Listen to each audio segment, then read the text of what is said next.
मैं इसलिए कह रहा हूं क्योंकि चाइना चाहता है कि पुंछ राजौरी जैसे या वैली जैसी जगहों में कुछ ना कुछ हो, इंडियन आर्मी की हरकत हो, इतना ज्यादा परेशान हो जाए इंडियन आर्मी की बोले कि ठीक है लाइन ऑफ एक्चुअल कंट्रोल से हम लोगों को हटा रहे हैं। That is China's main M. ये बंदे ने बहुत तगड़ी बात करी है। ये बंदा जो है ये प्यार मोहब्बत की इसलिए बात कर रहा है क्योंकि आटा नहीं खा पा रहा, वो टमाटर नहीं खा पा रहा, बच्चों की फीस नहीं दे पा रहा, इसलिए वो प्यार मोहब्बत की बात कर रहा है। ये प्यार मोहब्बत की बात 3-4 साल पहले क्यों नहीं होती थी? टेररिस्ट हैं, ये कुछ भी कर सकते हैं दोस्तों। इसलिए बहुत जरूरी है कि ये जो हमारे तीनों वॉरशिप हैं, डिस्ट्रॉयर्स, इनके अलावा एयरक्राफ्ट कैरियर्स हो, इनके अलावा सबमरीन्स हो, और इंडियन नेवी का एक सॉलिड प्रेजेंस हो वहां पे कि अगर खड़काने की बात है तो और 1-2 रॉकेट फायर कर दो यार, ब्रह्मोस मिसाइल है वहां पे। जय हिंद दोस्तों, मैं हूं मेजर गौरव आर्या और आप देख रहे हैं चाणक्य डायलॉग्स। इस वीडियो को लाइक करिए, हमारे चैनल को सब्सक्राइब करिए, बेल आइकन दबाना बिल्कुल मत भूलिएगा। दोस्तों, पिछले हफ्ते का जो Amazon वाउचर विनर हैं वो डिसाइड हो गए, लेकिन उनका नाम जानने के लिए आपको पूरा वीडियो देखना पड़ेगा अंत तक। Chinese mobile phone brand Vivo के 2 एम्प्लॉइज को ईडी ने कर दिया अंदर। इनके ऊपर इल्जाम लगा है मनी लॉन्ड्रिंग का। दोस्तों, ऐसी कई चाइनीज कंपनीज हैं जिनके ऊपर ऐसा इल्जाम लगा है, उनको फाइन भी लगे हैं, लोगों को डिपोर्ट भी करा गया है। यहां पे वीवो है, वीवो जाना पहचाना एक चाइनीज मोबाइल फोन ब्रांड है। 2 एम्प्लॉइज इस वक्त अंदर हैं। अंदर यानी कि भारत सरकार के खास मेहमान। ट्यूसडे यानी आज मंगल है, आज की तारीख में इनको कोर्ट में पेश किया गया और आगे चल के क्या होगा ये तो वक्त ही बताएगा। लेकिन चाइनीज ने बोला है, जो चाइनीज फॉरेन मिनिस्ट्री, उन्होंने बोला है कि हमने कॉन्सुलर एक्सेस मांगा है, हम इनसे बात करेंगे, ये हमारे चाइनीज सिटीजन्स हैं, हम इनसे बात करेंगे। और वीवो ने बोला है कि हम इसको चैलेंज करेंगे, हम चैलेंज करेंगे इस पूरे प्रोसेस को कि भारत ने कैसे कर दिया। मैं इसमें अपनी 2-3 बातें कहना चाहता हूं दोस्तों, फिर मैं अगली न्यूज पे जाऊंगा। और ये न्यूज बड़ी इंपॉर्टेंट है। देखो यार, ऐसी बात है, एक तो चाइनीज, ठीक है, सप्लाई चेन एक चीज होती है, मैं मानता हूं। अगर मैं आपसे यह कह दूं कि आप पूरा चाइनीज सामान खरीदना बंद कर दो अचानक एक दिन, तो हो सकता है आपके बिजनेस में प्रॉब्लम आपको आ सकती है। लेकिन आपको ऑल्टरनेटिव ढूंढने चाहिए, आपको ऑल्टरनेटिव ढूंढने चाहिए। और अगर वो ऑल्टरनेटिव महंगे हो, मैं तो लोगों से कहता हूं चाणक्य फोरम के लिए यार, अगर मुझे कुछ चीज खरीदनी है, कैमरा की कुछ भी ऐसी इक्विपमेंट है, अगर मुझे किसी और देश की मिल जाए, हो सकता है भारत ना बनाता हो, इट्स हाईली पॉसिबल, कोई और देश की अगर मुझे अमेरिकन मिल जाए, मैं दुगना दाम देने को तैयार हूं, लेकिन मुझे चाइनीज इक्विपमेंट नहीं चाहिए। क्या हम लोग 100% क्लीन है? 100%? I don't think so. लेकिन 100% हमारी यह नियत है कि इनको निकालना है, आज नहीं तो कल, आज नहीं तो कल। ठीक है, आज मार्केट में अगर कोई आप एक इक्विपमेंट, कोई पीस ऑफ इक्विपमेंट है जो कहता है मिलता ही नहीं साहब, दूसरा है ही नहीं, तो ठीक है, कोई बात नहीं, अगर नहीं मिलता तो। लेकिन क्या हम बाहर से मंगवा सकते हैं ज्यादा पैसा देके?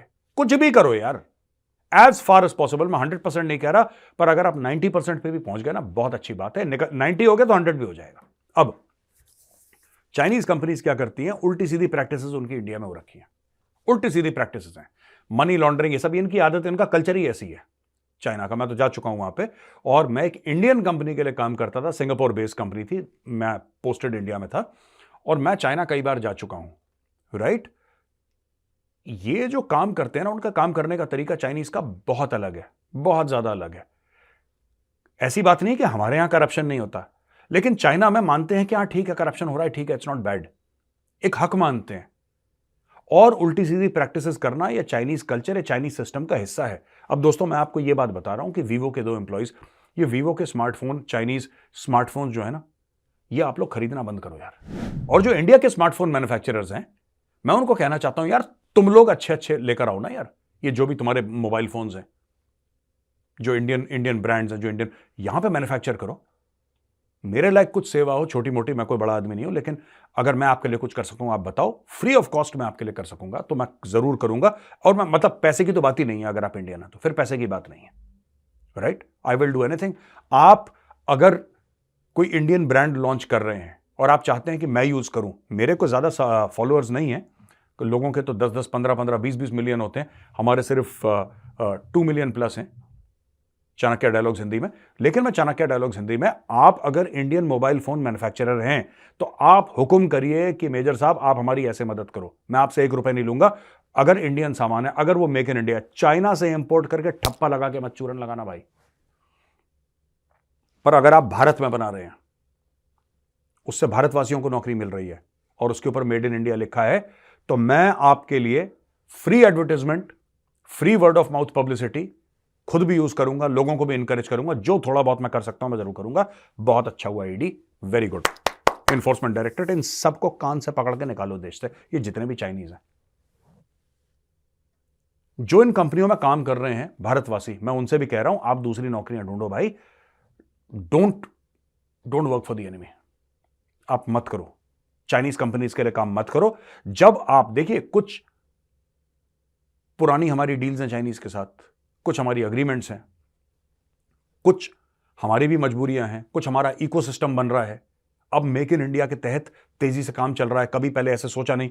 और कंट्री का इकोसिस्टम ऐसे नहीं कि 2-4-5 साल में बन जाता है, उसमें 10-20 साल लगते हैं तब जाके इकोसिस्टम बनता है। चाइना जो आज बनाए, आज एक दिन में थोड़ा ना बनाए, 20 साल लग गए यार चाइना को, करते करते करते करते आज जाके ऐसा इकोसिस्टम बना है चाइना का।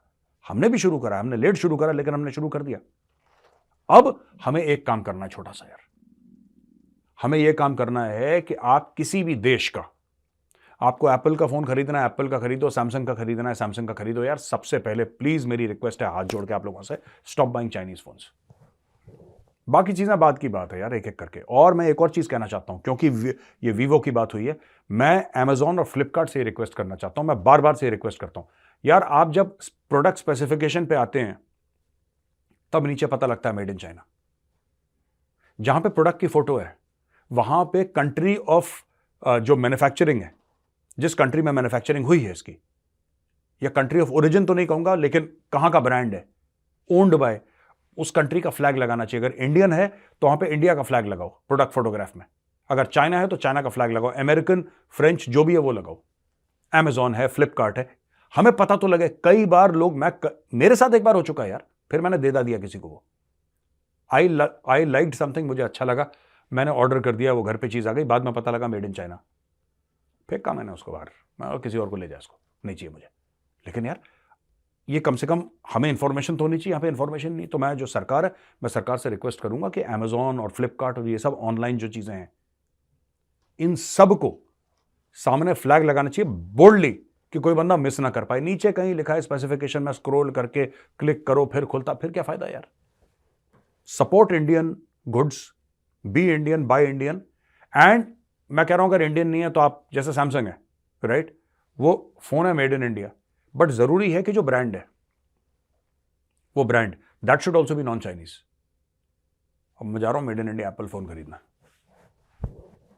अब आ गया बाजार में, I will buy made in India Apple phone only. Jammu और कश्मीर की बात करते हैं दोस्तों, वहां पे आर्मी चीफ गए हैं, आर्मी चीफ ने हिदायत दी है सारे ट्रूप्स को कि प्रोफेशनली आप ऑपरेशंस करिए अपने, जाहिर सी बात है। और एक और बात हुई है, बात यह हुई है कि हमें वहां पे ज्यादा ट्रूप्स लगाने की जरूरत है। ये ट्रूप्स आएंगे कहां से, ये ट्रूप्स आएंगे कहां से दोस्तों? मैं आपको एक, यार मैं तो सोचता हूं ना, मैं लोगों से मिलता हूं तो मुझे, और जिन लोगों से मिलता हूं तो 99% ऐसे बंदे मिलते हैं मुझे, ऐसे सीनियर लोग मिलते हैं, they are more knowledgeable than me, they are more experience than me, उनकी काबिलियत मुझसे बहुत ज़्यादा है, तो मैं उनसे सीखता ही सीखता हूं। तो ये जो मैं आपके सामने कॉन्फिडेंटली बोल लेता हूं, इसके पीछे कई सीनियर्स हैं। मैं एक चीज़ रिकमेंड करना चाहता हूं, मेरा रिकमेंडेशन ये है कि देखिए, हमने काफ़ी फोर्सेज जो हैं अपनी ना, we have shifted this forces to the Chinese border और to the line of actual control, not the Chinese, line of actual control में हमने शिफ्ट कर दी है। जैसे यूनिफॉर्म फोर्स पूरी की पूरी चली गई है, जो उधमपुर की साइड स्टेशन थी, पूरी यूनिफॉर्म फोर्स चली गई है, ठीक है ना। अब कहना है ये अगर रोमियो फोर्स का है, ये मामला अगर रोमियो फोर्स का है, जहां पे ये पूरा इंसिडेंट हुआ, हमारे 4 भाई इस दुनिया से चले गए, वीरगति को प्राप्त हो गए, और टेररिस्ट के साथ चल रहा है, मुठभेड़ चल रही है अभी, वहां पे अगर लोग डाल लें तो यार we have to think of an alternative, क्योंकि चाइना यही चाहता है ना। चाइना इससे बहुत अनकंफर्टेबल है दोस्तों कि भारतीय सेना चाइनीज बॉर्डर पे आके खड़ी हो गई, बहुत अनकंफर्टेबल है। उनको तो ये लगा था कि चीनी आ गए हैं, अब ये भाग जाएंगे। वहां पे इंडियन आर्मी ने इनके घुटने तोड़ दिए गलवान में, अब इनको बड़ा अजीब सा लग रहा है। और जब से गलवान हुआ तो उसके बाद कुछ नहीं हुआ, आपने देखा होगा, तो चुप है चाइनीज, इनको लग रही है मार देंगे। तो you can't remove the Indian Army from the line of actual Control. Chinese are looking to come in, the Indian Army stopping there. Indian Army दीवार टाइप की है, it's like a wall, it's standing firm in front of the Chinese army, and the Chinese army dare not do anything when the Indian army is there. और मैं ये भी नहीं कह रहा कि सरकार का ये प्लान है या आर्मी का ये प्लान है कि वहां से आर्मी हटाओ, लेकिन फौज तो उतनी है यार, कहीं ना कहीं से तो आएगी। You have to plug the gap. तो या तो आप कुछ ऐसा करिए कि दूसरी फोर्सेस हैं उनको बीच में इन्वॉल्व करिए। मेरा एक आइडिया है, ठीक है, आई don't know whether I should be giving this idea और नॉट, लेकिन मैं आपके सामने आइडिया रखना चाहता हूं। थोड़ा सा ना जेएनके पुलिस को, जेएनके पुलिस में सारे लोकल्स हैं, बहुत खून बहाया है जेएनके पुलिस ने, और मुझे नहीं लगता कि जेएनके पुलिस जैसी कोई पुलिस फोर्सेस पूरे देश में है जिसने इतना देखा है, इतना खून खराबा देखा है, इतना खून बहाया है। मतलब इट इज अल्टीमेट यार, जेएनके पुलिस बहुत जबरदस्त। मुझे ऐसा लगता है कि इनको ना एडिशनल फैसिलिटीज देनी चाहिए सरकार को। मैं एक प्लान आपको बताता हूं, additional facilities.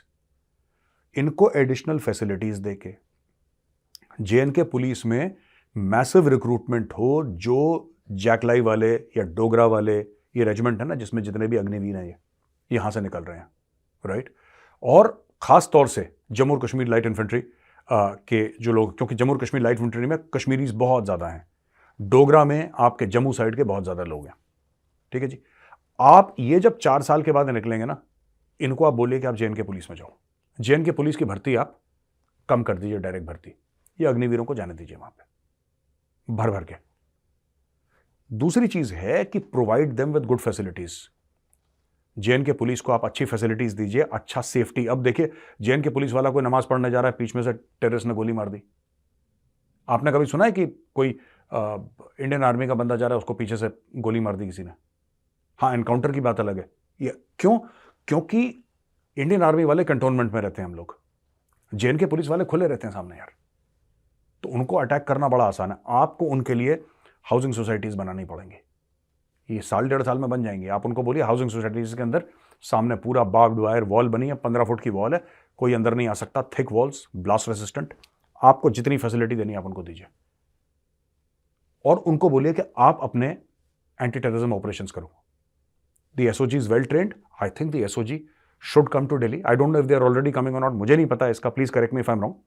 They should come to Delhi and they should train with the NSG. ये मानेसर, इनको 3 महीने के लिए मानेसर में बोलो कि रगड़ा जाए इनको अच्छी तरीके से, बिल्कुल, and have different teams of SOG to do these kind of operations. मैं आपको बता रहा हूं इंडियन आर्मी या चाइना चाहता क्या। मैं क्यों बोल रहा हूं ये सब?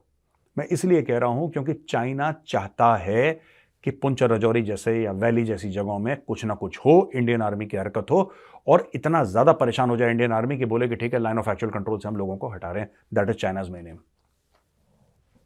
अब अगर इसको करना है ठीक, तो फिर भाई ऐसे ही ठीक करना पड़ेगा, और कोई रास्ता नहीं है इसका।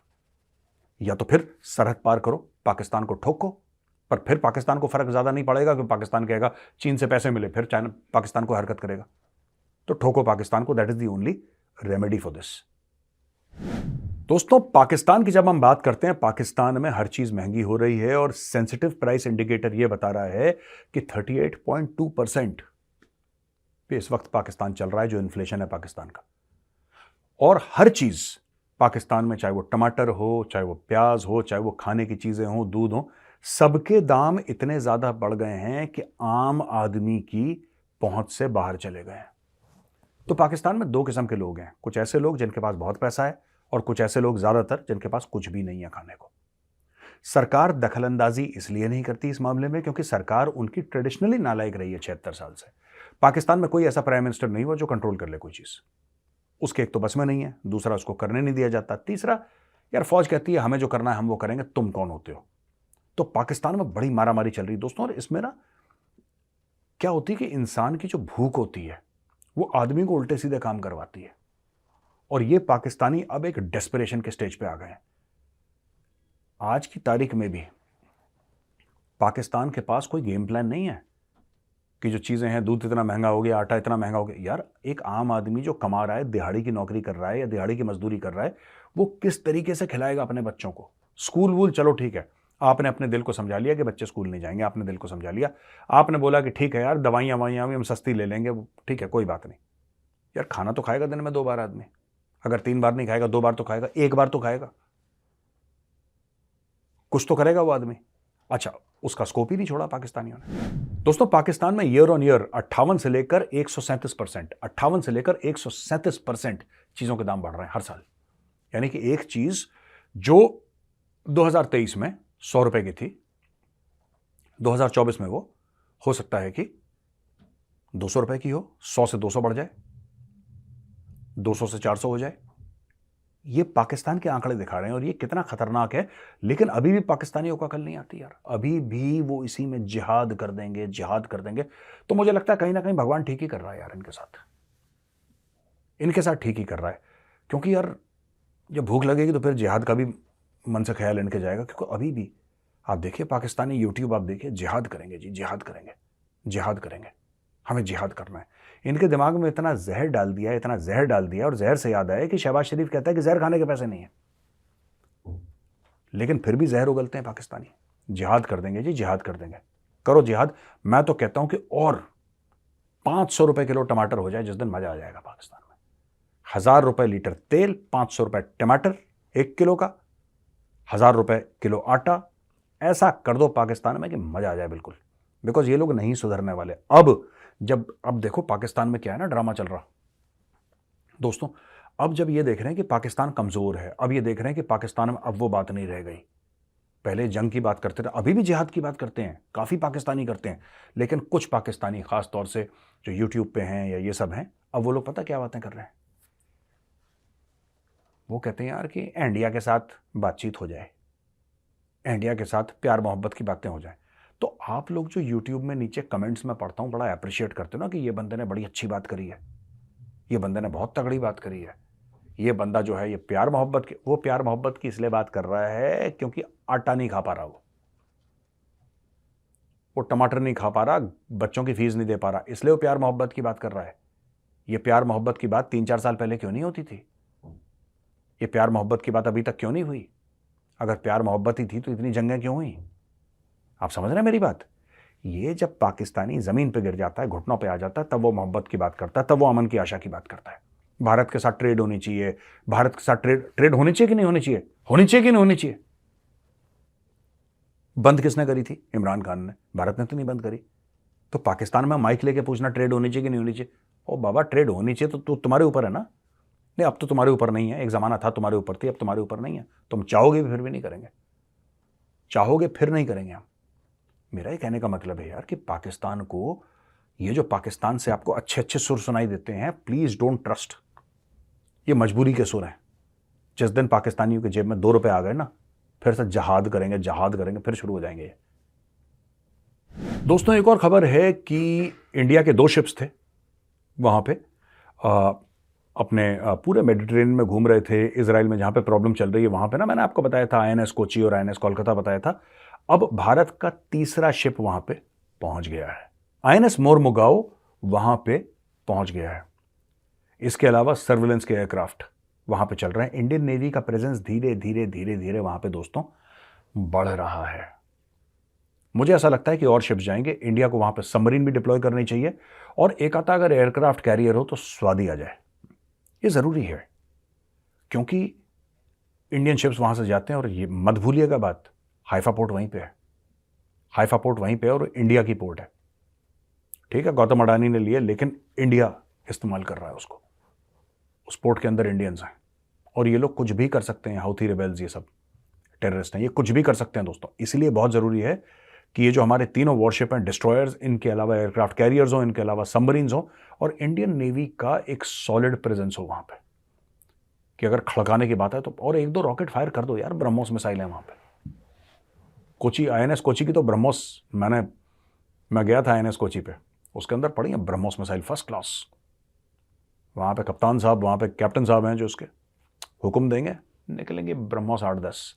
ये होती सब प्रेजेंट टेंस से पास्ट टेंस में चले जाएंगे कट से 2 मिनट। तो इसलिए बहुत जरूरी है भारत का वहां पे। देखिए ना, एक और चीज है दोस्तों, बात सिर्फ ये नहीं कि आप पेट्रोलिंग कर रहे हैं। मैं आपको एक और चीज बताना चाहता हूं कि अगर आप चाहते हैं कि दुनिया आपको सुपर पावर समझे, अगर आप चाहते हैं कि दुनिया आपको समझे एक सुपर पावर, एक मजबूत देश, तो आपको फिर ऐसे फैसले करने पड़ेंगे जिससे कि खून खराबा हो। अगर आपको लग रहा है कि कोई भारतीय शिप अटैक हुआ है और हुथी रिबेल्स ने करा है, तो छोड़ दो एक मिसाइल, एक ब्रह्मोस भेज दो उनको थैंक यू कहने के लिए, कहानी खत्म हो गई। एक ब्रह्मोस पहुंच जाएगी, थैंक यू बोल देंगे, हुथी ठंडे हो जाएंगे। ये करना आपको जरूरी है। एयरक्राफ्ट कैरियर से आपके MiG-29 है वहां पे, जाइए, कैरी आउट बॉम्बिंग रेड्स करिए, तोड़िए वहां पे। देखिए, बहती गंगा में हाथ धोना कोई बुरी बात नहीं है, पर सिर्फ तब इफ इंडियन एसेट्स और Indian lives are under threat, then. बाकी हमें किसी के, जिसको कहते हैं ना, हमें किसी के फड्डे में पैर नहीं डालना। लेकिन अगर ऐसा होता है कि Indian assets are under threat, और Indian assets are under threat, which is why all these warships are there. ये मार्मुगांव और ये कोलकाता और कोची, ये सब क्यों है वहां पे? ये क्यों है? क्यों आपके ड्रोन्स ऊपर वहां पे सी गार्डियन उड़ रहे हैं? ये क्यों उड़ रहे हैं? इसीलिए उड़ रहे हैं। और दोस्तों, नेवी से याद आया कि INS Imphal, many congratulations. Today, INS Imphal has been formally commissioned, launched. ये एक डिस्ट्रॉयर है, स्टेल्थ डिस्ट्रॉयर। इसके अंदर भी आई एम श्योर ब्रह्मोस होंगी। An array of weapons, an array of missiles, an array of electronic systems, the latest in class. And here is a big salute to INS Imphal। तो दोस्तों, यहां पे video होता है खत्म, और अब हम लेंगे क्वेश्चन एंड आंसर्स। पहला सवाल है आम ह्यूमन 6079। नमस्कार सर, जय हिंद, जय भारत। जय भारत आम ह्यूमन, और नमस्कार आपको। मेरा सवाल यह है कि भारत पैसिफिक कंट्रीज में क्या कर रहा है चाइनीज इन्वॉल्वमेंट को पीछे धकेलने के लिए, और दूसरा सवाल यह है कि इंडियन आर्मी क्या मेजर ऑपरेशन प्लान कर रही है पाकिस्तान ऑक्यूपाइड कश्मीर में। दूसरे सवाल का जवाब है कि मुझे नहीं पता, क्योंकि सर इंडियन आर्मी मुझे क्यों बताएगी। हेलो मेजर गौरवारे साहब, सर ऐसा है कि हम लोग ना कल POK को अटैक करने वाले हैं, आप बताना मत, सिर्फ चाणक्य डायलॉग्स में एक बार बोल देना चुपचाप, ब्रेकिंग न्यूज कि इंडियन आर्मी को। यार ऐसा कैसे आप सोच सकते हो कि मुझे पता होगा या किसी को भी पता होगा? जो इंडियन आर्मी को करना होगा इंडियन आर्मी कर देगी, और जब हो जाएगा तब आपको और मुझे एक साथ ही पता लगेगा। I have no special news, I have no insider information, मेरे पास कुछ भी नहीं है। और ये तो अगर जब होगा, जब भी होगा, it will be top secret यार। चुपके से अंदर जाके खटखट करके फिर फोन आ जाएगा सबके पास कि अब मीडिया को बता सकते हो। जब सबको पता लगेगा तो गौरवारिया को भी पता लग जाएगा। I have no information regarding POK। अच्छा, भारत क्या कर रहा है पैसिफिक कंट्रीज में चाइनीज इन्वॉल्वमेंट? भारत खुद पैसा इन्वेस्ट कर रहा है, खुद लोगों के साथ अपनी डिप्लोमेसी अच्छी कर रहा है, कई सारी चीजें कर रहा है। बहुत बड़ा टॉपिक है, बहुत वाइड टॉपिक है, और हम कवर भी कर चुके हैं इसका। लेकिन भारत पूरी मेहनत कर रहा है, चाहे अफ्रीका हो, चाहे पैसिफिक कंट्रीज हो, चाहे आपका वेस्ट एशिया हो, और या फिर श्रीलंका हो या नेपाल हो, हर जगह भारत और चीन की खटपट हो रखी है। भारत कर रहा है जो भी भारत कर सकता है, उससे ज्यादा ही भारत कर रहा है। अच्छा, पार्था विदस्वानी, जय हिंद सर। जय हिंद पार्था जी। इनका सवाल है कि जियोपॉलिटिक्स कैसे चेंज होगी अगर भारत 2-3 डेकेड में एब्सोल्यूट सेंटर ऑफ सेमीकंडक्टर और नेक्स्ट जेन टेक जैसे क्वांटम कंप्यूटिंग है, उसमें भारत एब्सोल्यूट इसका सेंटर बन जाए। क्योंकि जिस तरीके से हम लोग काम कर रहे हैं, नहीं बिल्कुल ये तो हो जाएगा जियोपॉलिटिक्स। सी बात यह है कि अगर आपके पास ऐसी टेक्नोलॉजी है जो दुनिया को चाहिए, या आपके पास सेमीकंडक्टर हैं, या कोई भी ऐसी टेक्नोलॉजी है जो दुनिया को चाहिए, so then you can dictate your terms. आप लोगों को अपने terms, it is all about negotiation जो होता है ना, ये दोस्त पूरा नेगोशिएशन का खेल है यार, पूरा नेगोशिएशन का खेल है। लेकिन do you negotiate from a power of strength or you negotiate from a power of weakness? Negotiate आपको करना पड़ेगा। आप अगर सेमीकंडक्टर्स का हब बन जाते हैं, या नेक्स्ट जेन टेक्नोलॉजी का आप हब बन जाते हैं, कोई भी ऐसी चीज का आप हब बन जाते हैं जिससे दुनिया, चाइना का क्या, चाइना मैन्युफैक्चरिंग हब बन गया, इसलिए लोगों को चाइना की सुननी पड़ती है ना। चाइना मैन्युफैक्चरिंग हब होता, चाइना को पूछ रहा था, चाइना कोई नहीं पूछता। आप जिस दिन बन जाएंगे हब, दुनिया आपके आगे पीछे घूमना शुरू कर देगी।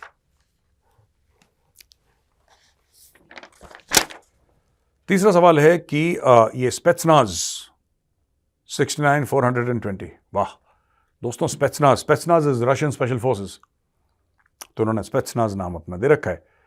कि आपका क्या ओपिनियन है, सरकार इंडियनाइज जो करना चाहती है Indian armed forces, such as changing the flag and rank of navy and stopping practices such as batons? आपको ये नहीं लगता कि matter should be left to the military officials as too much government intervention can affect the culture? देखिए 2-3 बातें इसमें, ये issue ना बहुत कॉम्प्लेक्स है, इतना आसान नहीं है कि मिलिट्री पे छोड़ दो ये सब।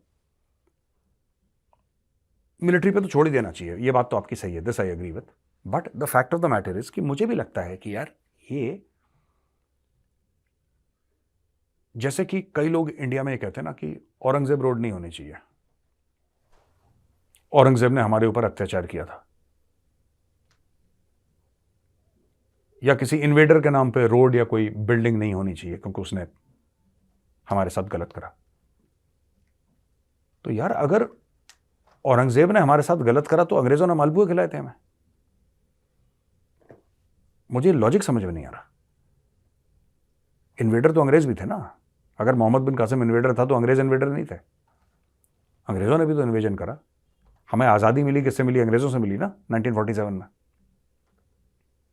तो मेरा कहने का मतलब यह है कि चाइना के ऊपर भी अंग्रेजों का राज था। चाइना को कोई फर्क नहीं पड़ा, चाइना के अपने रैंक्स हैं। क्या चाइना की फौज नहीं है? अमेरिका के ऊपर राज रहा। The British had ruled the United States of America, then they fought the war of freedom, they kicked out the British. America का अपना कल्चर है, हर एक देश का। देखिए सुनिए, मैं आपको एक बात बताता हूं, एक छोटी सी बात मैं आपको समझाता हूं। इसको कितना चेंज करना चाहिए, कितना करना चाहिए, किसको करना चाहिए, ये topic is beyond the scope of my understanding and my intelligence. Let me very frankly admit, ये टॉपिक मुझसे बहुत बड़ा है, तो मुझे इतनी समझ नहीं है इस टॉपिक की। लेकिन मैं जो समझता हूं, मैं ये समझता हूं कि भाई देखो, जो आर्मी थी ये किसने बनाई? ये तो अंग्रेजों ने बनाई। ईस्ट इंडिया कंपनी से शुरू हुई। जो इंडियन आर्मी है that was started by the east India company. East India company का क्या काम था? ईस्ट इंडिया कंपनी एक ट्रेडिंग कंपनी थी और 50 से ज़्यादा % उसकी जीडीपी थी दुनिया में। तो ईस्ट इंडिया कंपनी क्या करती थी कि ईस्ट इंडिया कंपनी का ये मामला था कि भाई आप जाओ, आप इंडियन ट्रूप्स को, नेटिव ट्रूप्स को, जो इंडियन ट्रूप्स हैं आप उनका इस्तेमाल करो। और आपको क्या लगता है कि जो, ये मैं बड़ी कड़वी बात कह रहा हूं दोस्तों, लेकिन आपको ना समझनी पड़ेगी बात, क्योंकि आपने सवाल पूछा है ना बड़ा अनकंफर्टेबल, तो इसका ना जवाब भी फिर आप, मैं हिस्टोरिकली करेक्ट होने की कोशिश करूंगा। महारानी लक्ष्मीबाई हमारे लिए बहुत बड़ा नाम है, राइट? आपको क्या लगता है कि महारानी लक्ष्मीबाई के खिलाफ लड़ा कौन था? आप जवाब दीजिए, फिर बताइए मुझे। महारानी लक्ष्मीबाई के खिलाफ लड़ा कौन था? अंग्रेज तो लड़े थे, लेकिन अंग्रेजों की अगर 10,000 की, मुझे नहीं पता कितनी फौज थी, लेकिन अंग्रेजों की अगर 10,000 की भी फौज थी, 10,000 की भी फौज थी, उसमें मुश्किल से 100-200 अंग्रेज थे, गोरे थे, बाकी तो इंडियंस थे ना, बाकी इंडियंस। अगर मैं गलत बोल रहा हूं तो मुझे काटिएगा। दूसरी चीज मैं आपको यह कहना चाह रहा हूं कि जैसे हम लोग कहते हैं नेताजी सुभाष चंद्र बोस बहुत बड़े हमारे हीरो हैं, हम सलूट करते हैं नेताजी को। नेताजी की जो आजाद हिंद फौज थी, जब वो लड़ रही थी तो यहां से गोलियां कौन चला रहा था? ऑफकोर्स अंग्रेज चला रहे थे, लेकिन अंग्रेज थे कितने? आप 1942, 43, 44 ले लीजिए, आजादी के पहले भारत में राज करने वाले अंग्रेज थे कितने? 30,000, 40,000, 50,000, 70,000, 1,00,000? आपको क्या लगा कि 1,00,000, अगर 1,00,000 भी हैं, जबकि नहीं थे, बट 1,00,000 मान लीजिए, 1,00,000 गोरा 25-30 करोड़ आबादी के ऊपर राज कर रहा है? How is that possible? How is that possible? आप खुद सोचिए। और यहां पे मैं जलियांवाला बाग की बात ही नहीं करूंगा, क्योंकि मामला फिर बहुत टेढ़े डायरेक्शन में चला जाएगा। लेकिन कहीं ना कहीं